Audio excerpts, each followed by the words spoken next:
నాకు 6 ఏళ్ళు ఉన్నప్పుడు మొదటిసారి అన్నవరానికి వచ్చాను. అమ్మా నాన్న నన్ను గుడికి తీసుకొచ్చారు. అప్పుడు అక్కడ పక్కనే ఒక చిన్న లాడ్జ్లో ఉన్నాం. ఇదిగో బాబు నిమ్మకాయ సోడా తాగమని వాళ్ళిద్దరు నాకు 10 రూపాయలు ఇచ్చి లోపలికి వెళ్ళి గడేసుకుని పడుకున్నాను. కౌగులించుకొని పడుకున్నానని చెప్పారు.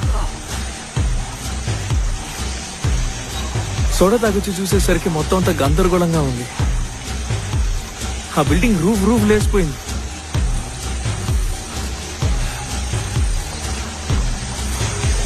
నాటు బాబుని వాళ్ళిద్దరి మధ్య పెట్టుకుని వాళ్ళు కౌగులించుకుని పడుకున్నారు. అది బెల్టంతో గోడంతా దూది ఇంకా వాళ్ళ చర్మంతో నిండిపోయింది. చివరిగా వాళ్ళని నేను అప్పుడే చూశాను. అప్పటి నుంచి నాకుండా రాయిలా మారిపోయింది. అప్పటి నుంచి ఏం జరిగినా ఎవరిని చూసినా ఈ సెంటిమెంట్స్ ఫీలింగ్స్ రావడం.